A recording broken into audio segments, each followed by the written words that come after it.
Instead of fleeing the blizzard, a poor black innkeeper chose to stay behind and offer help. He risked his life by charging into the white fury to search for a lost female traveler, and he sheltered 15 stranded strangers even though he knew his fuel, food and time were nearly exhausted. Ironically, that reckless act of kindness on a frozen night became the beginning of a chain of consequences, hunger, conflict and ultimately accusations so cruel they nearly destroyed him. Until the woman he had saved returned, revealed to be a billionaire, and changed his life forever in a way he truly deserved. Before we dive in this story, let us know where you watching from. We love to hear your thought. The snow fell like ash from a burning sky. Calvin stood at the window of Beacon Lodge, watching the white storm swallow the Montana mountains whole. The wind screamed through the pines. The temperature had dropped 20 degrees in the last hour, and in his hand he held a letter that would change everything. Final notice: property will be seized in 7 days if full payment is not received. 7 days. After 3 generations, after everything his father built, after everything his grandfather dreamed, 7 days and Beacon Lodge would be gone. Calvin crumpled the letter and threw it into the fireplace. He watched the paper curl and blacken, the bank's logo disappearing into smoke. The lodge was quiet now, too quiet. The last guest had checked out 2 weeks ago. The tourism season was dead. The economy was worse. And Calvin, 34 years old, unmarried, alone, was about to lose the only thing that had ever mattered to his family. He walked through the empty halls, his footsteps echoing on the old wooden floors. Every corner held a memory. Here by the stone fireplace, his grandfather had told stories to travelers who'd lost their way in the mountains. There in the kitchen, his grandmother had fed strangers who couldn't pay, saying, "The mountains don't check your wallet before they freeze you." And in the main hall, above the front door, hung a faded photograph of his father. Thomas Mercer, 1952 to 2019. Calvin stopped beneath the photo. His father's eyes seemed to follow him even now. "The light stays on, son, no matter what. That's not just a rule, that's who we are." Calvin could still hear his father's voice, could still see him standing at this exact spot, pointing to the lamp that hung above the lodge entrance, the beacon. For 60 years that light had never gone dark, not during blizzards, not during blackouts, not during the recession that nearly bankrupted them in '08. The light was a promise, a signal to anyone lost in the mountains. You're safe here, you're welcome here, you'll survive here. But promises don't pay mortgages. Calvin pulled out his phone. No signal. The storm was already interfering. The radio crackled with static and he walked over to adjust it. National Weather Service has issued a severe blizzard warning for the northern Montana region. Wind speeds exceeding 60 miles per hour. Temperatures dropping to -25. All residents are advised to shelter in place. Do not travel. I repeat, do not travel. Calvin turned off the radio. Nobody was coming. Nobody would need the lodge tonight. The roads were already impassable, and anyone with sense was already home. He looked around the empty lodge one last time. The dining hall with its long wooden tables where families used to gather for Christmas dinners. The guest rooms upstairs, beds made and waiting for visitors who would never come. The kitchen, stocked with food that would spoil before anyone could eat it. What was the point? What was the point of keeping the lights on for an empty building? Of burning fuel to heat rooms no one would use? Of pretending that Beacon Lodge still mattered? His father was dead. His mother had moved to Florida 3 years ago, unable to bear the winters anymore. His brother had taken a job in Seattle and never looked back. Calvin was the only one left, and he was tired, so tired. He walked to the front door, his hand reaching for the main switch, the one that controlled the beacon, the light that had burned for 60 years without fail. His fingers touched the switch. Just turn it off, he thought. Just turn it off and walk away. Drive down the mountain before the roads close completely. Find a motel in town. Let the bank take this place. Start over somewhere else. It would be so easy to let go. His finger pressed the switch. Click. Darkness. The beacon went out, and in that moment, Calvin felt something die inside him, something he'd been carrying since childhood. Some small stubborn flame of hope that he'd never acknowledged until it was gone. He stood in the darkness, listening to the wind howl outside. "I'm sorry, Dad. I tried. I really tried. He reached for his coat, and then a memory, uninvited, unwelcome. His father sitting by the fire 3 months before he died, his voice weak but his eyes still burning. I made a mistake once, Calvin, just once, and I've never forgiven myself. What mistake?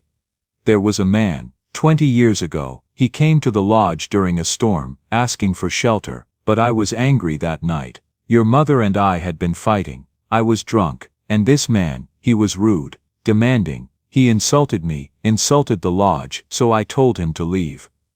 What happened? They found his body 2 days later, a mile from here. He'd driven off the road and frozen to death. Dad, that wasn't your fault. He was rude to you. He was scared, Calvin, scared and desperate, and I let my pride kill him. His father had cried that night, the only time Calvin had ever seen him cry. The light stays on, son, no matter what, no matter who, because you never know who's out there in the dark. You never know who needs saving. Calvin stood frozen in the doorway, his hand on the lightless switch. The wind screamed, the snow pounded against the windows, and somewhere in the deepest part of his soul, a voice whispered, what if someone's out there right now? What if someone needs you? What if you walk away, and tomorrow they find a body in the snow? Calvin's hand trembled. Don't be stupid, he told himself. No one's out there, no one's coming. The roads are closed, everyone's safe at home. But his father's face wouldn't leave his mind. Those eyes, haunted by a single night's decision. That voice, broken by 20 years of guilt. You never know who needs saving. Calvin's jaw tightened. Damn it, damn it. He flipped the switch. Click. Light flooded back into the lodge. The beacon blazed to life, cutting through the storm like a golden sword. Calvin let out a breath he didn't know he'd been holding. Fine, he thought. One more night. I'll give it one more night. He walked away from the door, throwing his coat over a chair. He'd sleep here tonight, in the old armchair by the fire, like his father used to do during storms. Tomorrow, when the blizzard passed, he'd make his decision. Tomorrow, he'd figure out how to say goodbye. He settled into the chair, pulling a blanket over his legs. The fire crackled, the wind howled, and slowly, despite everything, his eyes began to close. One more night, he thought. Just one more. Bang. Bang, bang. Calvin's eyes flew open. Someone was pounding on the door. He jumped to his feet, heart racing. Bang, bang, bang. The sound was desperate, frantic. He ran to the door and yanked it open. The wind hit him like a wall of ice. Snow swirled into the lodge, stinging his face. And there in the golden light of the beacon, stood a man covered in white. Please, the man gasped. Please, our car's the road.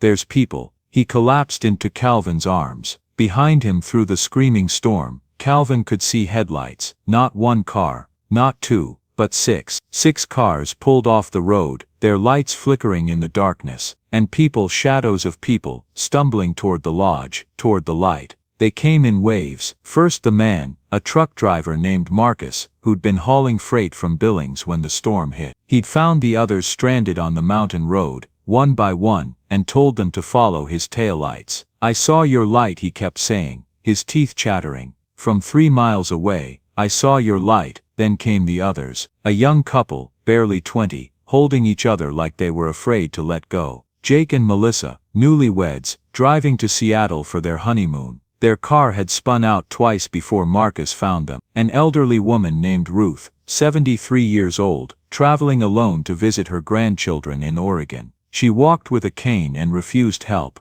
though her lips were blue from cold. A family of 4, David, his wife Sarah, and their 2 kids. The older one, a boy of 12 named Tyler, was quiet and watchful. The younger one, a girl of 8 named Lily, had asthma. She wheezed with every breath, her inhaler clutched in her small hand. A nurse named Margaret, 62, retired but still sharp. She'd been driving home from a conference when the storm trapped her. The moment she walked in, she went straight to Lily, checking her breathing with practiced hands. A man in an expensive coat, late 40s, who introduced himself as Richard. He shook snow off his designer shoes and looked around the lodge with obvious distaste. His younger companion, Vincent, mid-20s, clearly his son, didn't bother hiding his contempt. Is there a heated room? Richard asked. Somewhere private. Calvin stared at him. Everyone's getting the same treatment, he said quietly. Blankets are in the closet, coffee's on the stove, find a seat. Richard's expression flickered with annoyance, but he said nothing.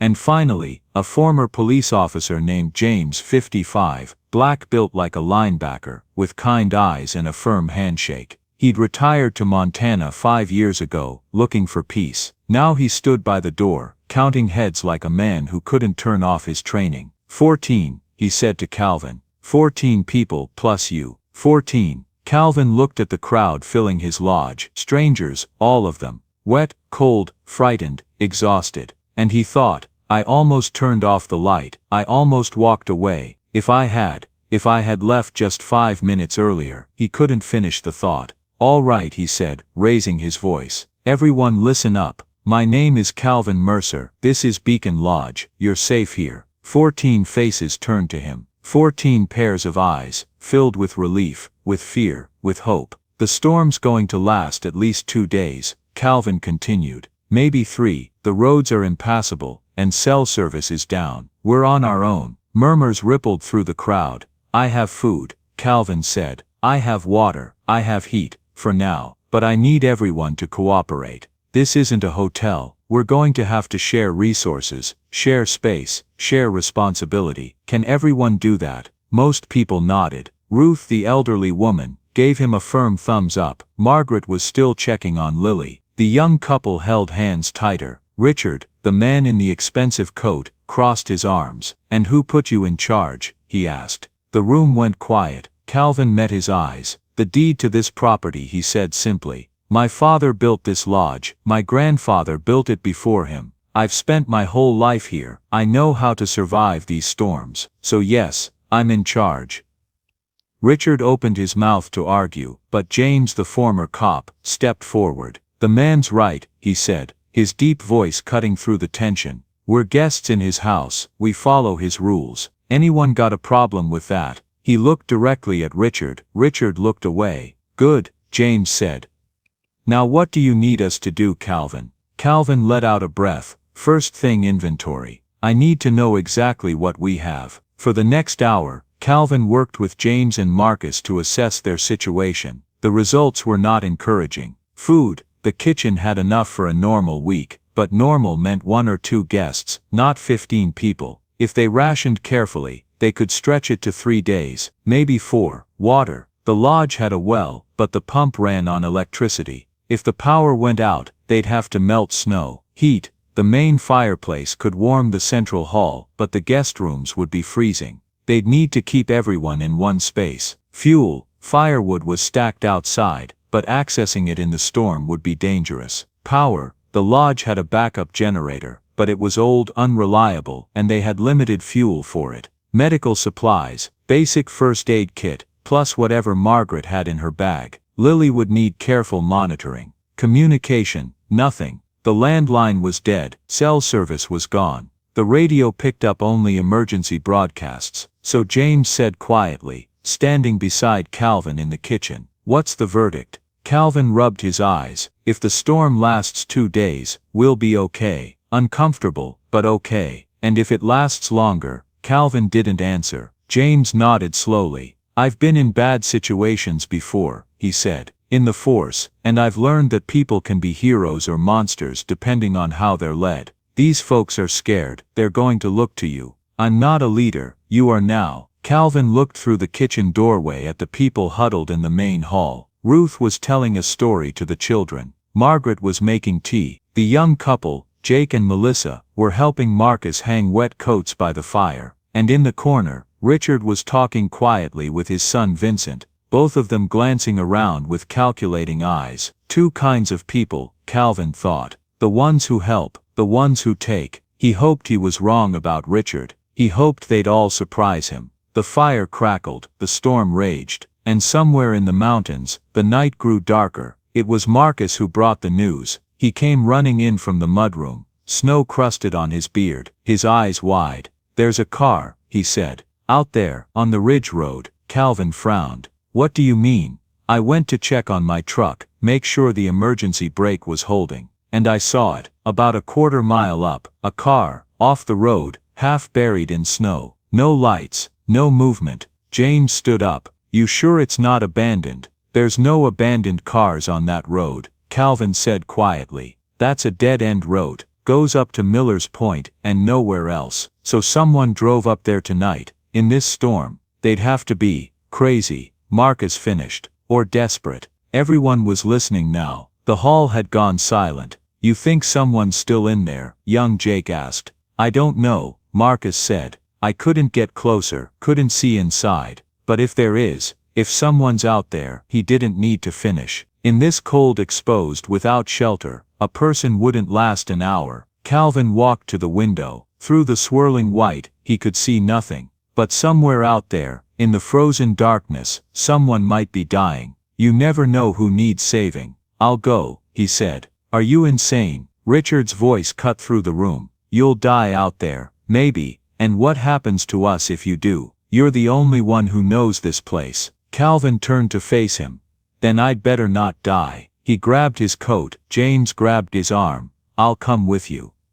No, I need you here. You're the only one who can keep things calm. If Calvin stopped himself, just keep the fire going. Keep everyone inside. I'll be back in an hour. And if you're not, Calvin didn't answer. He pulled on his boots, his gloves, his heaviest coat. He grabbed a rope, a flashlight, a thermal blanket. At the door, he paused. 14 people watched him. Strangers, all of them. People who'd wandered into his life by chance, by fortune, by the light he'd almost extinguished. 1 hour, he said, and he stepped into the storm. The cold hit him like a fist. Within seconds, Calvin couldn't feel his face. The wind screamed in his ears, drowning out everything except his own heartbeat. Snow flew horizontally, stinging his eyes even through his goggles. He pushed forward, 1 step, then another. Don't stop, don't think, just move. The lodge had disappeared behind him almost immediately. He navigated by memory, by instinct, by the map of these mountains that had been etched into his mind since childhood. Left at the old pine, straight past the frozen creek, up the ridge. His flashlight was almost useless. The beam caught only swirling white, but he kept it on anyway, sweeping back and forth, searching for any sign of the car Marcus had seen. 5 minutes passed, then 10. His fingers were going numb. His lungs burned with every breath. The cold was finding its way through every gap in his clothing, seeping into his bones. This is stupid, a voice whispered in his head. Turn back, you're going to die out here. But he kept walking. 15 minutes, and then he saw it, a shape in the darkness, a shadow that didn't belong. The car, a sedan, Honda or Toyota, he couldn't tell, wedged against a snowbank, its front end crumpled against a tree. The windshield was shattered. Snow had piled against the driver's side door, burying it almost completely. Calvin ran. Hello, he shouted, his voice lost in the wind. Is anyone there? No answer. He reached the car, and wiped snow from the passenger window, shining his flashlight inside.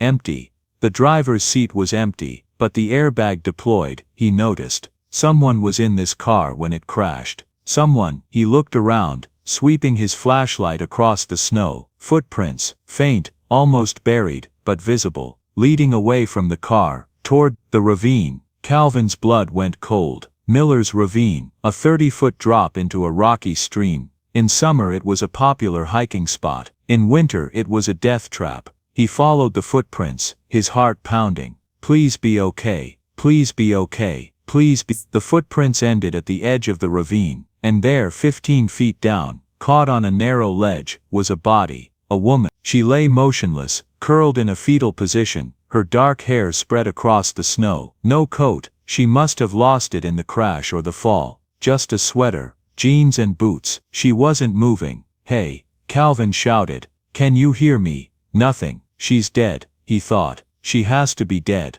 Nobody survives that fall in this cold. But then so slight he almost missed it. A tremor, a shiver. She was alive, barely. Calvin didn't hesitate. He anchored his rope to a nearby tree, wrapped it around his waist, and began to descend. The rock face was slick with ice. His boots slipped twice, 3 times. Once his foot found nothing but air, and he dangled for a terrible moment before finding his grip again. Don't fall, don't fall, don't. He reached the ledge. Up close, the woman looked young, mid-30s maybe. Her lips were blue, Her skin was the color of ash, frost clung to her eyelashes. Calvin pressed his fingers to her neck, a pulse, weak, thready. But there, hey, he said, shaking her gently. Hey, can you hear me? I'm going to get you out of here. No response. Severe hypothermia, he thought. Maybe worse. How long has she been out here? An hour? 2? He wrapped the thermal blanket around her, then began the impossible task of getting them both back up the cliff. It was the hardest thing he'd ever done. The woman was dead weight, not heavy, but completely limp. He had to climb with one arm, while holding her with the other, his rope his only lifeline. Twice, his grip slipped. Twice, he caught himself at the last second. His arms screamed. His legs burned. His injured fingers, he'd cut them on the ice without noticing, left bloody prints on the rope. But he kept climbing. One more foot, just one more foot. And then finally, he was over the edge. He collapsed in the snow, gasping. The woman still clutched against him. Get up, get up. You can't stop now. He forced himself to his feet, lifted the woman in his arms, and began the long walk back to the lodge. The storm fought him every step of the way. The wind tried to knock him down. The snow tried to blind him. The cold tried to steal the last of his strength. But he kept walking, because somewhere behind him, a light was burning. Somewhere behind him, 14 people were waiting. And somewhere in his arms, a stranger was clinging to life. One more step, one more step,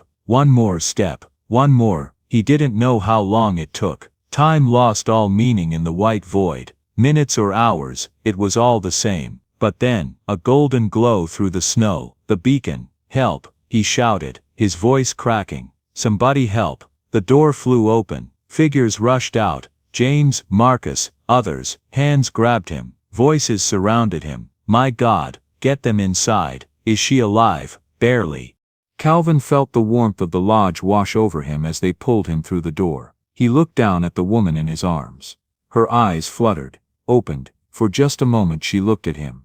Her lips moved, forming words he couldn't hear. And then she was gone again, unconscious, as Margaret rushed forward to take her. Calvin tried to follow, but his legs gave out. He hit the floor hard. She's alive, he thought, as darkness crept into the edges of his vision. She's alive.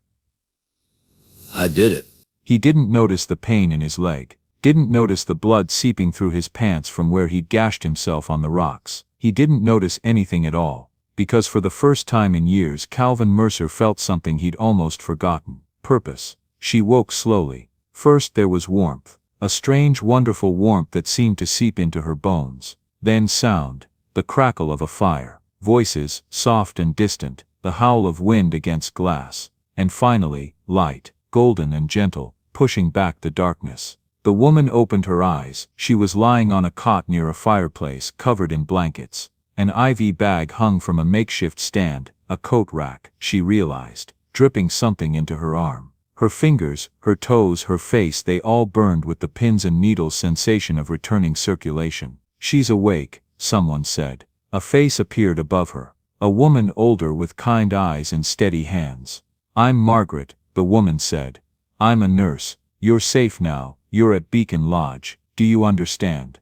The woman tried to speak. Her throat was raw, her lips cracked. Don't talk yet, Margaret said. You're severely hypothermic. We've been warming you for 6 hours. You're lucky to be alive.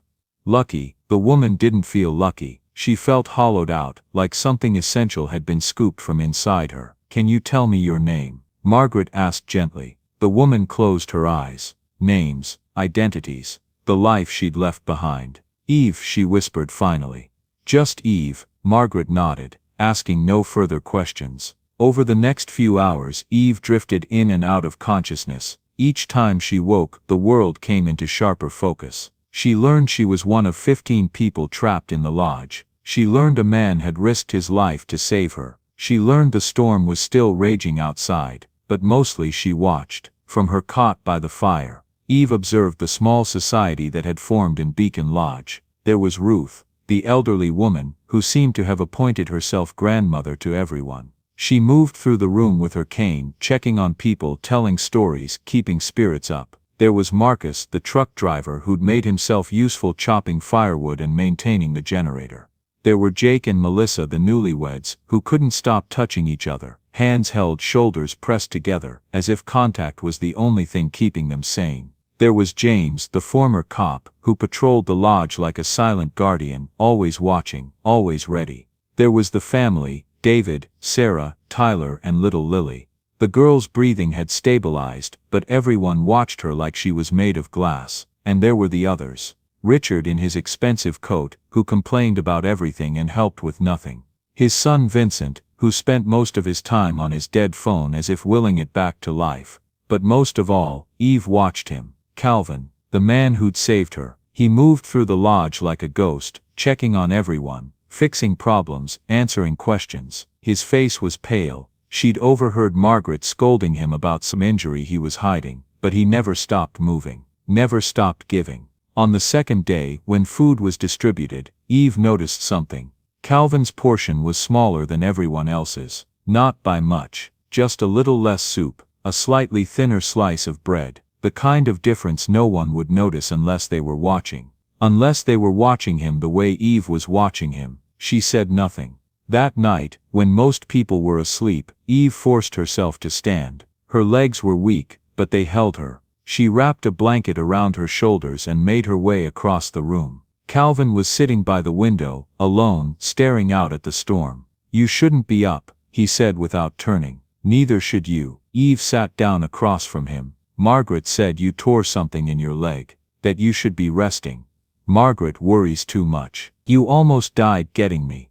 "I didn't though." "Why?" Now he turned. His eyes were tired, so tired, but there was something else in them too, something burning. "Why?" "What? Why risk your life for a stranger? You didn't know me, you still don't.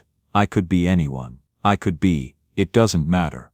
It should matter." Calvin was quiet for a long moment. When he spoke again his voice was soft. "My father used to say something. He said, the light stays on, no matter what. It wasn't just about the lodge, it was about being a beacon. For anyone who needs it, stranger or friend, rich or poor, good person or bad person. You don't get to choose who deserves to be saved." Eve looked at him. "That sounds exhausting."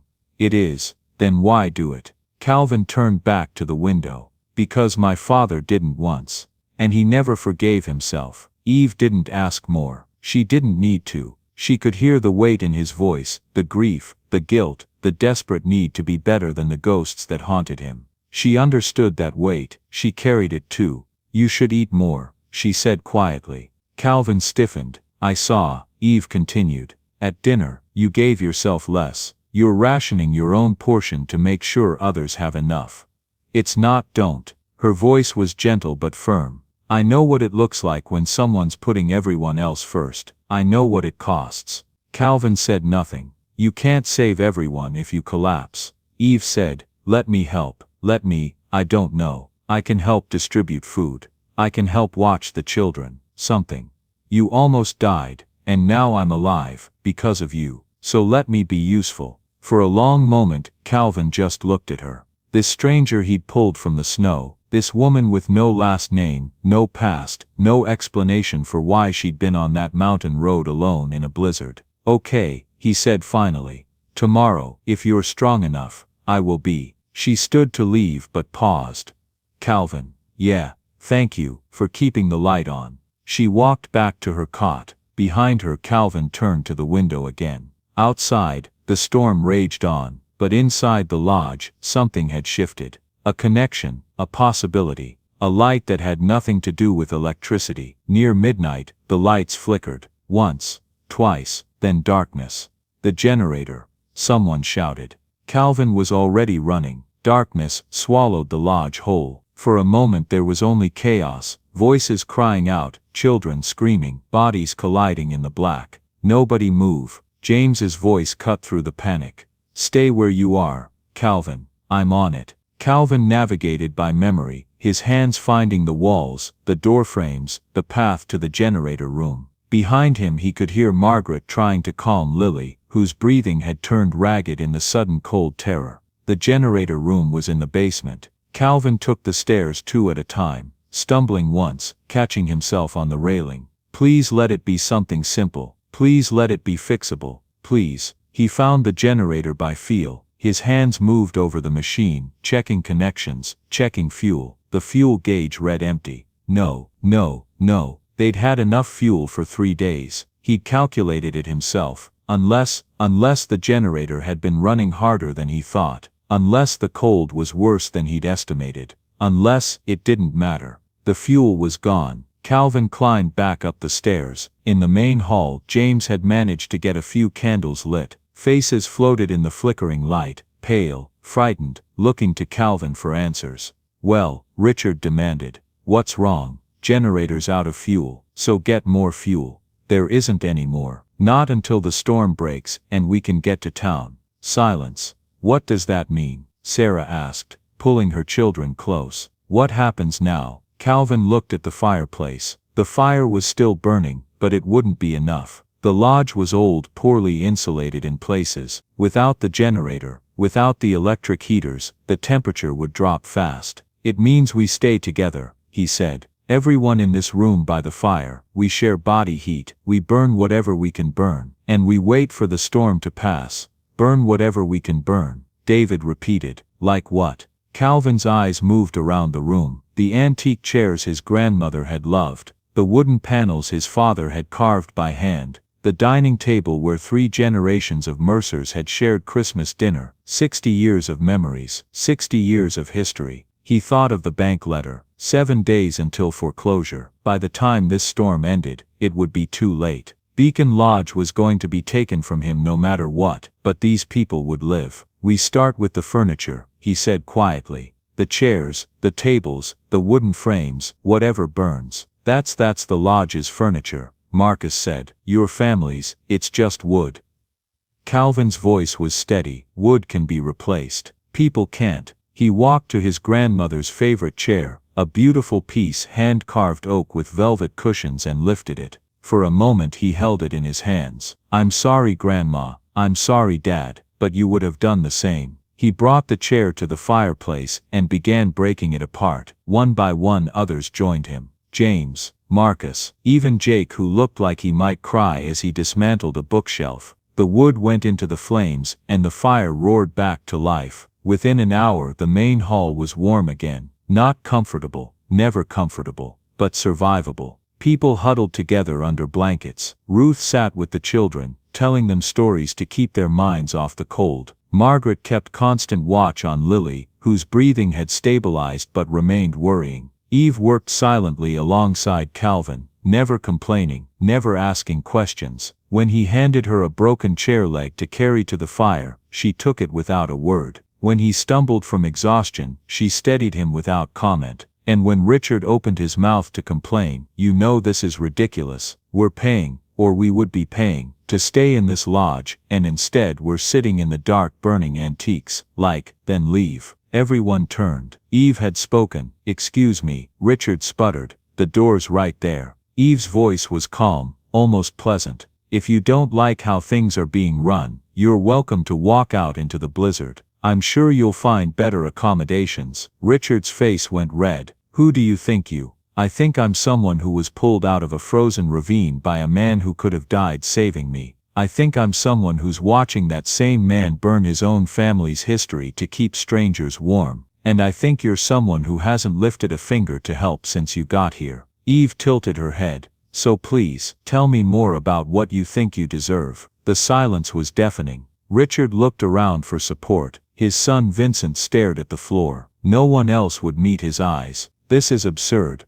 Richard muttered finally, but he said nothing more. Eve turned back to the fire, as if nothing had happened, but Calvin had seen. And something in his chest, something that had been frozen for a long time, began to thaw. The night wore on. The fire burned. The storm howled. And then, just before dawn, Margaret discovered something. "Calvin." Her voice was tense. "We have a problem." He joined her in the supply closet, or what had been the supply closet. Now it was a ransacked mess, boxes torn open, contents scattered. "The food," Margaret said. "Half of it's gone." "What?" "Canned goods mostly, protein bars. The bread, someone took them." Calvin stared at the empty shelves. Half the food, with at least 2 more days of storm ahead, with 15 people depending on those supplies. Someone had sentenced them all to hunger. Someone in this lodge. Someone he'd been trying to save. Who? He asked quietly. I don't know, but there are only so many possibilities. Calvin thought of Richard, complaining about fairness, of Vincent sulking in corners, of the calculating looks they'd shared when they thought no one was watching, but he had no proof, and an accusation without proof would tear this fragile community apart. We ration harder, he said. Half portions for everyone. We don't tell them why. Calvin, if people think someone stole food, they'll turn on each other. We'll have a war in here. We can't afford that. Margaret looked at him for a long moment. You're a good man, Calvin Mercer. Better than this world deserves. I'm just trying to keep people alive. He walked back to the main hall. Outside the storm still raged. Inside a different kind of storm was brewing. And Calvin knew, with a certainty that settled in his bones, that the worst was yet to come. Near the window, bathed in firelight, Eve watched him return. She saw the tension in his shoulders, the worry in his eyes, and she knew without being told that something had gone terribly wrong. He's carrying all of this alone, she thought, carrying all of us, and no one's carrying him. She made a decision then, a quiet promise, spoken only in her heart. I will. Whatever comes next, I will. The third day dawned gray and endless. The storm had not broken. If anything, it had grown stronger. A living thing, hungry and patient, waiting to swallow anyone foolish enough to challenge it. Inside Beacon Lodge, 15 people huddled together in the main hall, survivors of a shipwreck on a sea of snow. And today was Christmas Eve. No one had mentioned it. No one had wanted to. What was there to celebrate? They were trapped, freezing, running low on food, burning furniture to stay alive. Christmas felt like a cruel joke. But Ruth, 73 years old, walking with a cane, stubborn as the mountains themselves, refused to let the day pass unmarked. It's Christmas Eve, she announced, her voice cutting through the gloomy silence, and I don't care if we're in a 5-star hotel or a frozen cabin in the middle of nowhere, we're going to acknowledge it. With what? Vincent muttered from his corner. We don't exactly have a tree, or presents, or anything. We have each other, Ruth said firmly. We have warmth, we have a roof over our heads, and we have stories. She settled into her spot by the fire, pulling a blanket tighter around her shoulders. When I was a girl, my family couldn't afford presents most years. So on Christmas Eve, we'd sit around the fire and share memories instead. The best Christmas we ever had. The worst, the funniest. It didn't cost anything, and it meant everything. Silence. Then slowly, Marcus cleared his throat. I remember one Christmas, he said, his deep voice rough with emotion. I was maybe 7. My dad had just lost his job. We had nothing. I mean nothing. No tree, no decorations, no food, except what the church brought over. But my mom, she took newspaper and folded it into these little stars, covered the whole ceiling with them, and she told me they were magic stars, and if I made a wish on each one, it would come true. He paused, staring into the flames. I wished for 100 things that night, a bicycle, a dog, snow, but the only wish I really remember was the last one. His voice cracked. I wished my mom would always be happy. She died 3 years later, cancer. But that Christmas, that one night, she was happy, really happy, and I've never forgotten it. The fire crackled. Ruth reached over and squeezed Marcus's hand. That's a beautiful memory, she said softly. Thank you for sharing it. One by one, others began to speak. Jake told the story of his first Christmas with Melissa, how he tried to cook a turkey and nearly burned down his apartment, how they'd ended up eating pizza on the floor, laughing until they cried. Sarah described the year Tyler was born, how she'd held him in the hospital on Christmas morning, watching snow fall outside the window, feeling like the whole world had been remade. James talked about Christmas in the precinct, the year a homeless man had wandered in looking for shelter, and the officers on duty had pooled their money to buy him dinner and a coat. He cried, James said, this old man who'd probably seen everything, crying over a cheap coat and a turkey sandwich. That's when I knew why I became a cop. Not for the big moments, for the small ones. Even Margaret shared a story, a Christmas decades ago, when she'd been a young nurse working the night shift. A woman had come in, pregnant, alone, terrified. Margaret had stayed with her through the whole labor, held her hand, told her it would be okay. The baby was born at 11:58 p.m. on Christmas Eve. She named him Noel, Margaret said, smiling at the memory, and she asked me to be his godmother. He's 32 now, has kids of his own, sends me a card every year. The stories continued. Some were funny, some were sad, all were real, and slowly, imperceptibly, the mood in the lodge shifted. The cold was still there. The hunger was still there. The hunger was still there. The fear, always lurking at the edges, was still there. But something else had joined them. Something warm, something human, hope. Through it all, Eve remained silent. She sat apart from the others, her back against the wall, her eyes distant. When Ruth had invited her to share, she'd simply shaken her head. Calvin noticed. When the stories wound down, and people began to drift toward sleep, he made his way to her corner.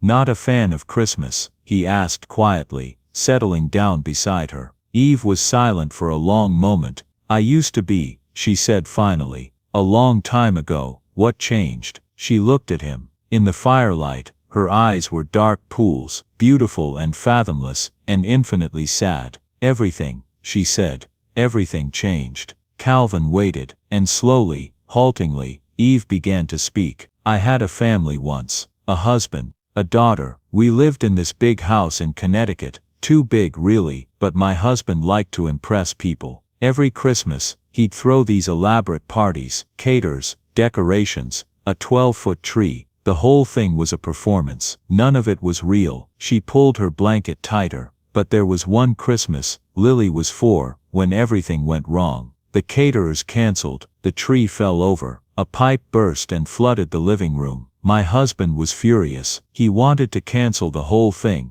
tell everyone to go home. What did you do?"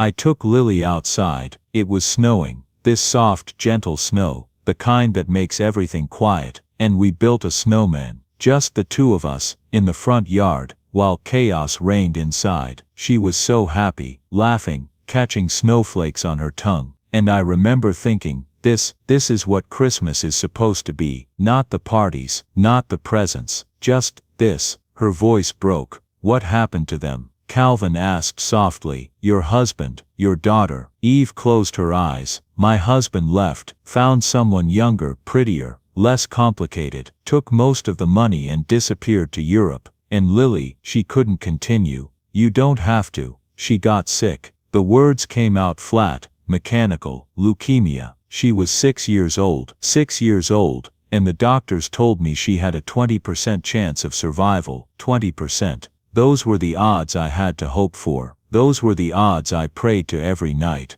Tears streamed down her face, but her voice remained steady. "She fought for 2 years. 2 years of hospitals, and treatments, and watching my baby girl fade away piece by piece. And then on Christmas morning, she closed her eyes, and didn't wake up." Calvin felt his heart shatter. "Eve, so no," she said, her voice barely a whisper. "I'm not a fan of Christmas, not anymore." For a long moment, neither of them spoke. The fire crackled, the wind howled. Somewhere in the room, someone snored softly, and then Calvin did something he hadn't done in years. He reached out and took her hand. "I'm sorry," he said. "I'm so sorry." Eve looked down at their intertwined fingers. "Why did you save me?" she asked. "On that mountain, why did you risk everything for a stranger?" "I told you, the light stays on." "No." She met his eyes. "The real reason. Not the philosophy, not what your father taught you. Why did you, Calvin Mercer, walk into that storm?" Calvin was quiet for a long time. "Because I was about to give up," he said finally. "That night, the night you came, I was ready to walk away. Let the bank take the lodge. Let everything my family built disappear. I had my hand on the light switch. I was going to turn it off and leave. But you didn't."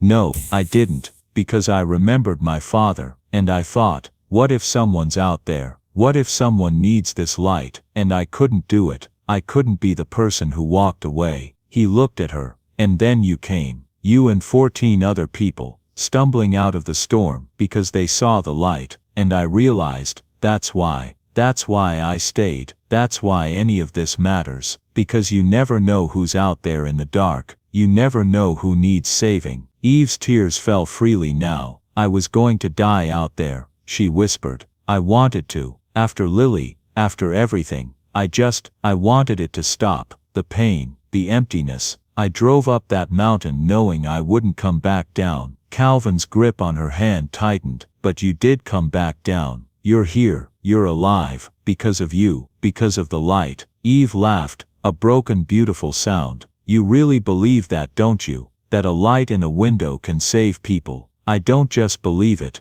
Calvin smiled softly. I've seen it. I'm seeing it right now. They sat together in the darkness, two broken people holding on to each other, while the storm raged outside. And somewhere in the depths of her shattered heart, Eve felt something stir. Not hope, not yet, but the memory of hope, the possibility that maybe, just maybe, there was still light in the world. Outside, the wind screamed. Inside, for one quiet moment, there was peace. The peace didn't last. It was David who discovered them. He'd gone to check on the food supplies, what little remained, and found Richard and Vincent hunched over an open crate in the storage room, their pockets bulging with protein bars. What the hell are you doing? Richard spun around, his face cycling through surprise, fear, and finally settling on defiance. We're taking what's ours, he said coolly. We've been rationing for days. My son and I paid good money to be on this road trip, and I'll be damned if I'm going to starve while what? David's voice rose. While the rest of us share equally, while children go hungry so everyone can eat. Those children aren't my responsibility. David stared at him in disbelief. There's an 8-year-old girl out there, with asthma. She's terrified. She can barely breathe half the time. And you're hoarding food. I'm protecting my family, something you'd understand if you weren't so busy being a hero. You're not protecting anyone. You're stealing. The argument erupted into the main hall. Everyone woke, everyone saw, and everyone understood, in an instant, what had happened to the missing food. You, James's voice was low and dangerous. You're the ones who took the supplies 3 days ago. Vincent stepped forward, matching James's intensity. So what if we did? It's survival of the fittest out here. You think anyone's going to remember who shared and who didn't? When we get out of this, it'll all be forgotten. No, Ruth's voice cut through the tension. It won't. She stood slowly, leaning on her cane, and fixed Richard with a stare that could have frozen the storm outside. I've lived 73 years, she said. I've seen wars, I've seen disasters, I've seen the best and worst of humanity, and I've learned one thing: how you act when no one's watching, when there's no reward for being good. That's who you really are. Not the mask you wear when it's easy, the face you show when it's hard. She took a step toward him. You could have been a hero tonight. You could have helped us. Instead you chose to be a thief. And when we get out of here, when we go back to our lives, you'll have to live with that, forever. Every time you look in the mirror, you'll see a man who stole food from children during a blizzard, and no amount of money will ever wash that away. Richard's face went red. You don't know anything about me. You don't know what I've built, I don't care what you've built. Ruth's voice was ice. I care about what you've destroyed. Tonight you destroyed any chance of being a decent human being. Congratulations. Vincent snapped. Maybe it was the stress. Maybe it was the hunger. Maybe it was hearing his father humiliated by a 73-year-old woman with a cane. Whatever the reason, he lunged. Shut up. Shut your mouth, you old. James moved faster. He caught Vincent mid-lunge, twisting his arm behind his back and forcing him to the ground in one fluid motion. Decades of training, never forgotten. Don't, James said quietly. Just don't. Richard started forward, fists clenched, and Eve stepped between them. She didn't raise her voice, didn't make threats, just stood there, small and fierce, her eyes locked on Richard's. Touch him, she said, and I'll make sure everyone knows. Not just here, everywhere. Every newspaper, every website, every person who's ever done business with you. I'll make sure the whole world knows that Richard Thornton, yes, I know who you are, stole food from children during a Christmas blizzard. Richard froze. How do you? It doesn't matter how. What matters is that you have a choice right now. You can calm down, apologize, and spend the rest of this storm being a decent human being. Or you can keep pushing, and I will destroy you. Not with violence, with truth. And trust me," her voice dropped to a whisper, "the truth is so much worse." The room held its breath. For a long terrible moment, no one moved. Then Richard's shoulders sagged. "Fine," he muttered. "Fine, we'll stop." James released Vincent, who scrambled to his father's side, his face burning with humiliation. "You'll be separated from the group," Calvin said, speaking for the first time. "The small room near the kitchen. You'll stay there until the storm breaks. Your food will be rationed, the same as everyone else. No more, no less. You can't. I can. This is my lodge, these are my rules, and if you have a problem with that..." Calvin gestured toward the door. "You know where the exit is." Richard said nothing. He and Vincent were escorted to the small room, more of a closet really, and the door was closed behind them. The crisis was over, but the damage remained. Calvin stood in the center of the hall, looking at the frightened faces around him. The children, wide-eyed and confused. The adults, shaken by how quickly civilization had nearly collapsed. "It's okay," he said, his voice steady despite the exhaustion weighing on every word. "We're okay, we're going to get through this. Together." Slowly people began to settle again. Ruth resumed her spot by the fire. Margaret checked on Lily. Marcus stoked the flames, but the easy camaraderie of Christmas Eve was gone. In its place was something harder, something wary. They had seen in Richard and Vincent a reflection of what they could become, what anyone could become when pushed far enough, and they were afraid. Eve found Calvin in the kitchen later, staring at the meager supplies that remained. "Thank you," he said without looking up, "for what you did, standing up to Richard. Someone had to. You knew who he was." "Richard Thornton. How?" Eve was quiet for a moment. "His company did business with my husband, years ago. I remember the name. Is that all?" She met his eyes. For now, Calvin didn't push. He'd learned over these long days that Eve would share when she was ready, and not a moment before. "The food's going to run out tomorrow," he said instead. "Even with rationing, we don't have enough."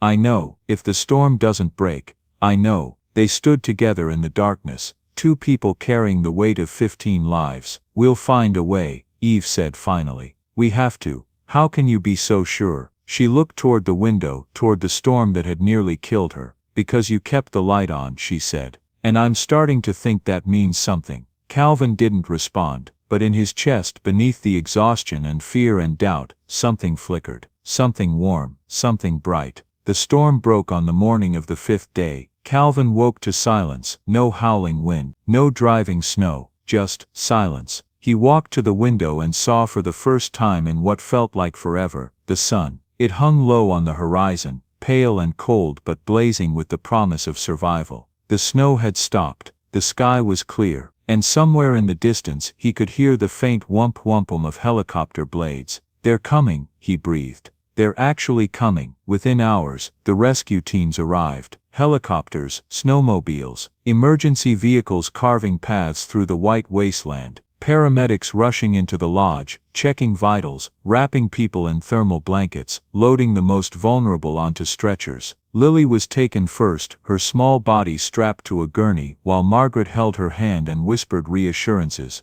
Then Ruth, who complained loudly about being treated like an invalid but couldn't hide the relief in her eyes. Then the others, one by one. Through it all, Calvin stood at the door, watching his guests, his strangers, leave the lodge that had sheltered them. Each one stopped to thank him. Marcus gripped his hand with both of his own, unable to speak, tears streaming down his weathered face. Jake and Melissa hugged him together, a tangle of arms and gratitude. Sarah kissed his cheek while David shook his hand, their children waving from the helicopter pad. James clapped him on the shoulder. "You're a good man, Calvin Mercer. Don't let anyone tell you different." Even Ruth, fierce and proud to the end, softened enough to cup his face in her wrinkled hands. "Your father would be proud," she said. "So proud." Calvin couldn't respond. His throat was too tight. And then there was Eve. She was the last to go, standing in the doorway, her dark hair catching the sunlight. "Will you be okay?" she asked. "I'll be fine. The bank thing, it's just paperwork. I'll figure it out." "Calvin, go." He tried to smile. "You need to get checked out properly. You almost died out there." "So did you." "Yeah, well." He shrugged. "I'm used to it." She looked at him for a long moment, Those eyes, those dark fathomless eyes, seeing right through him. "This isn't goodbye," she said finally. "Not really. No, no." She reached out and touched his hand, just briefly. "The light stays on, remember," and then she was gone. Calvin stood alone in the empty lodge. The silence was deafening. He walked through the rooms, surveying the damage. Broken furniture, scattered supplies, the ghosts of 5 desperate days, lingering in every corner. But they had survived. All 15 of them. For the first time in longer than he could remember, Calvin Mercer allowed himself to feel something like peace. It lasted 2 days. On the second morning after the storm, Calvin heard vehicles approaching. Not rescue vehicles this time. Police cruisers, 3 of them, their lights flashing red and blue against the snow. Calvin stepped onto the porch, confusion creasing his brow. "Can I help you?"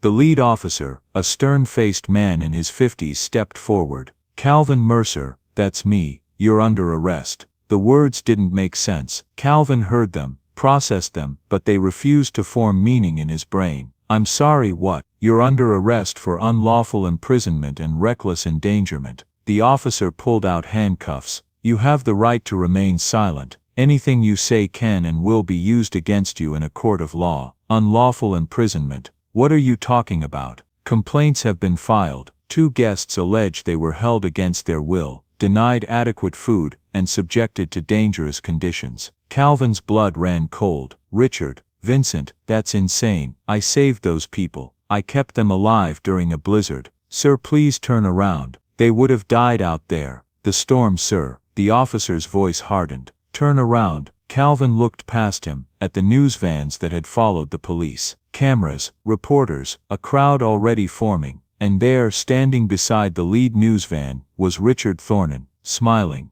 Calvin felt something break inside him. All those days of sacrifice, all those nights of worry, burning his family's legacy to keep strangers warm, walking into a blizzard to save a woman he'd never met, and this was his reward. Handcuffs, cameras, lies. He turned around, felt the cold metal close around his wrists. "This is a mistake," he said quietly. "This is all a mistake." But no one was listening. They led him to the cruiser, cameras flashing, reporters shouting questions. He kept his head down, but he couldn't escape the humiliation, the spectacle. As the car pulled away, Calvin looked back at Beacon Lodge. The windows were dark. Someone had turned off the power, evidence collection, probably. But to Calvin, it felt like something more. It felt like the end. Maybe Dad was wrong, he thought, as the cruiser drove him away from everything he'd ever known. Maybe keeping the light on doesn't matter. Maybe people just take until there's nothing left. Maybe I should have walked away when I had the chance. The last thing he saw, before the lodge disappeared around the bend, was the beacon.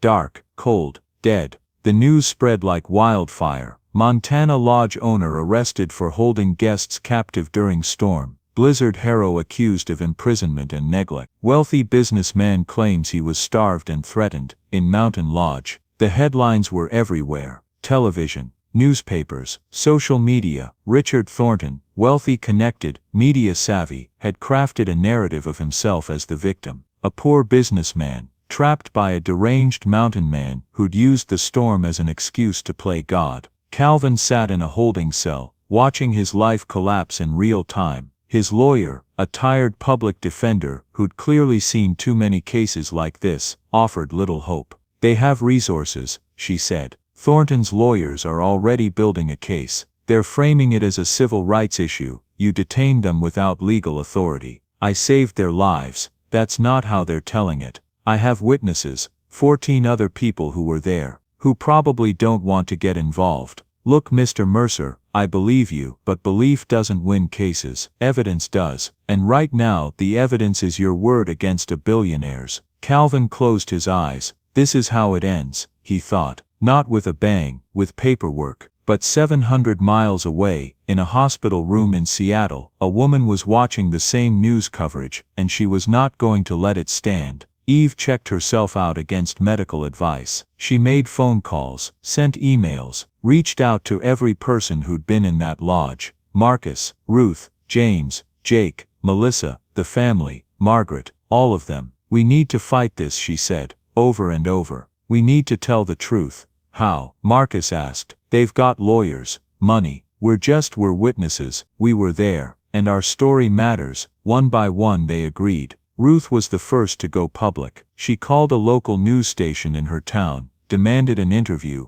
and proceeded to spend 45 minutes systematically dismantling Richard Thornton's narrative. "That man saved our lives," she said, her voice steady and fierce. "He burned his own family's furniture to keep us warm. He walked into a blizzard alone, to rescue a stranger. And now you're telling me he's a criminal. Shame on you, shame on everyone who believed that lie." The interview went viral. Then Marcus spoke up. Then James. Then Jake and Melissa, holding hands, describing how Calvin had given them hope when everything seemed lost. Margaret provided medical testimony, documentation of the treatments she'd administered, the conditions she'd observed, the constant care Calvin had provided. David and Sarah released a video of their children thanking the nice man who kept us safe during the big storm. It was shared 2 million times in 48 hours. The tide was turning. But it wasn't enough. Richard Thornton had deep pockets and deeper spite. His lawyers filed injunctions. His PR team pushed counter-narratives. For every positive story, they planted 2 negative ones. Calvin remained in custody, watching the battle from behind bars, helpless to participate. And then Eve made her move. She appeared on national television, not as Eve, the mysterious stranger, but as Evelyn Clark, former wife of Senator Michael Clark, daughter of technology billionaire Harrison Drake, a woman whose family name carried more weight than Richard Thornton could ever dream of. "I know what you're all thinking," she said, looking directly into the camera. "Why should anyone believe me? I'm wealthy, I'm privileged, I'm part of the same world Richard Thornton comes from." She paused. "That's exactly why you should believe me, because I've seen that world from the inside. I've seen how men like Richard Thornton operate. They take, they manipulate, they destroy anyone who gets in their way. And when they're caught, they use their money and their power to escape consequences." Her voice hardened. "But not this time. This time, there are too many witnesses, too many people who saw the truth. Calvin Mercer is not a criminal. He's a hero. And I will spend every resource I have, every connection, every dollar, every ounce of influence to make sure the world knows it." The interview lasted an hour. By the time it was over, the hashtag #FreeCalvinMercer was trending worldwide. But Eve wasn't done. She hired investigators. They dug into Richard Thornton's past, the lawsuits he'd buried, the employees he'd silenced, the pattern of behavior that painted a very different picture than the victim he claimed to be. They found witnesses who'd seen Richard hoarding food in the lodge. They found texts on Vincent's phone, recovered from cloud backup, bragging about teaching that hick a lesson. They found everything, and they made sure everyone saw it. The case collapsed. Charges against Calvin were dropped. Richard Thornton, facing a tidal wave of public backlash and newly surfaced evidence, fled to Europe rather than face the consequences. Calvin walked out of the courthouse on a cold January morning, blinking in the sunlight, still not quite believing it was over. And there, waiting for him on the steps, was Eve. "You came," he said. "Of course I came. You didn't have to. Any of this. The interviews, the investigation. Yes, I did." She walked up to him, close enough that he could see the tears threatening to fall from her eyes. "You saved my life, Calvin. Not just on that mountain, but after. When I woke up in that lodge, I was ready to die. I'd given up, but you showed me that there were still good people in the world, still light in the darkness." She took his hand. "So yes, I had to do this, because that's what we do, isn't it? We keep the light on, for anyone who needs it." Calvin stared at her, this woman, this incredible, broken, beautiful woman, who'd walked into his life in the middle of a blizzard, and changed everything. "I didn't know," he said quietly, "who you really were, all this time. Does it matter?" "No." He shook his head. "I guess it doesn't." They stood together on the courthouse steps, surrounded by reporters and cameras, but somehow completely alone. "What now?" Eve asked. Calvin thought about the lodge, about the bank, about everything he'd almost lost. "I don't know," he admitted. "The lodge is still in foreclosure. I don't have the money to." "I do." He looked at her sharply. "Eve, I don't want to buy it. I want to save it. There's a difference. I can't accept. It's not charity, Calvin. It's an investment, in something that matters, in someone who matters." She smiled softly. "Besides, I've been looking for a purpose, something to do with all this money and privilege I never asked for. Maybe this is it. Calvin wanted to argue, wanted to refuse, wanted to cling to his pride and his independence and all the things that had kept him isolated for so long. But then he thought about the lodge, about the light, about 15 strangers, huddled together in the darkness, finding warmth in each other. Okay, he said finally. Okay, but on one condition. Name it. Calvin looked her in the eyes. The light stays on, no matter what, no matter who owns the deed or pays the bills, the light stays on. Eve smiled. I wouldn't have it any other way. 6 months later, Beacon Lodge stood against the Montana sky, renewed and restored. The old furniture was gone, replaced with new pieces that somehow captured the spirit of what had been lost. The walls had been reinforced, the roof had been repaired, a new generator, modern, efficient, reliable, hummed quietly in the basement. But some things remained unchanged. The stone fireplace, where 3 generations of Mercers had told stories to travelers, the photograph of Thomas Mercer, hanging above the front door, and the beacon itself, that golden light, burning bright against the darkness. Calvin stood on the porch, watching the sun set behind the mountains. So much had changed since that night. The night he'd almost walked away. He thought about his father's words, about the man who died in the snow 20 years ago, because Thomas Mercer had turned him away in anger. I understand now, Dad, he thought. I understand why you carried that weight. Because we never know, do we? We never know who's out there in the dark, waiting for a light to guide them home. The door opened behind him. Eve stepped out, 2 mugs of coffee in her hands. Getting nostalgic, she asked, handing him one. Something like that. She leaned against the railing beside him, her shoulder brushing his. They'd grown close in the months since the trial, not romantically, not yet, but something deeper. A connection forged in crisis, tempered by shared purpose. Eve had moved to Montana, much to everyone's surprise. She'd bought a small house in town, started volunteering at the local hospital, begun the slow work of rebuilding a life that had seemed permanently shattered. Ruth called, she said. She's coming for Christmas, says she wants to see the lodge done right this time. Calvin smiled. She's something else. She really is. Marcus is coming too, and James. The whole gang, even Jake and Melissa. Even Jake and Melissa. They're bringing the baby. The baby. Didn't I tell you? Melissa's pregnant, due in March. They want to name him Calvin if it's a boy. Calvin choked on his coffee. They can't, that's too late. She's already embroidering the blankets. He shook his head, but he couldn't stop the warmth spreading through his chest. Family, he thought, not by blood, but by choice, by circumstance, by one terrible beautiful week in the snow. You know, Eve said quietly, I never told you what I wished for. That night, Christmas Eve, when everyone was sharing memories, you didn't share anything. I know, but I made a wish anyway. In my head, when the fire was burning, and everyone was talking, and you were sitting beside me. What was it? She turned to look at him.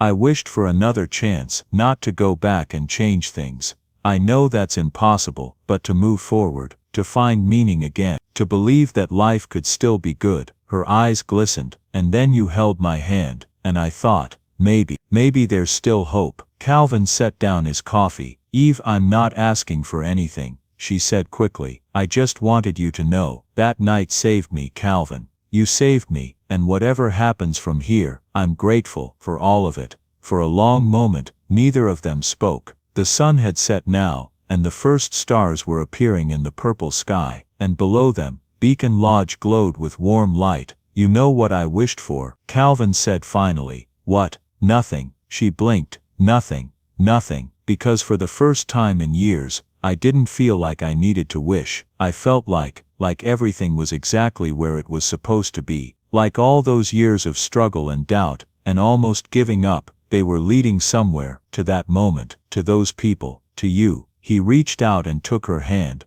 I know the future's uncertain. I know there will be more storms, more struggles, more nights when I want to give up. But as long as the light's on, he smiled. I think I'll be okay. Eve squeezed his hand. We'll be okay. They stood together in the darkness, watching the stars emerge one by one, and behind them, the beacon burned. Epilogue. 1 year later, Christmas Eve, the snow was falling again. Not a storm this time, just a gentle dusting, coating the mountains in white. Beacon Lodge was full of light and laughter. Ruth held court by the fireplace, surrounded by children who'd never met her but somehow already loved her. Marcus was in the kitchen, helping Calvin prepare dinner. James stood watch by the window, old habits dying hard, but his smile was soft and genuine. Jake and Melissa were there, their son sleeping in a carrier, a tiny future Beacon Lodge guest onesie covering his small body. Margaret had brought her godson Noel, now 33, who was already talking to Eve about medical supplies and emergency preparedness, and there were others, new faces, new stories, travelers who'd stumbled upon the lodge looking for shelter, and found something more, because that was the point, wasn't it? The light wasn't just for the people you knew, it was for everyone, for anyone who needed it, for strangers who might become family, if you gave them the chance. Calvin stood in the doorway, watching it all. Eve appeared beside him, slipping her hand into his. "Happy?" she asked. "Yeah," he nodded slowly. "I think I really am." Outside, a car pulled up the mountain road, its headlights cut through the darkness, searching, uncertain. And then the driver saw it, a golden glow against the snow, burning bright and steady. The beacon. Calvin walked to the door, and opened it. On the porch stood a young woman, maybe 25, her eyes wide and frightened. "I'm sorry," she said, her voice trembling. "I saw your light. I didn't know where else to go. Is it okay if I come in?" Calvin smiled. "It's more than okay," he said, stepping aside. "Come in, get warm, you're safe here." The woman hesitated. "But you don't even know me." "I don't need to." He looked past her, at the snow falling softly, at the darkness that stretched to the edge of the world. And then he looked back at the lodge, at the warmth, the light, the family he'd found in the most unexpected way. "The light stays on," he said quietly, "no matter what, no matter who. That's the only rule that matters." The woman stepped inside. Behind her, the door closed, and the beacon kept burning. For anyone who needed it. For anyone who was lost, for anyone who needed to be reminded that even in the darkest night, there is still light, always. Join us to share meaningful stories by hitting the like and subscribe buttons. Don't forget to turn on the notification bell to start your day with profound lessons and heartfelt empathy.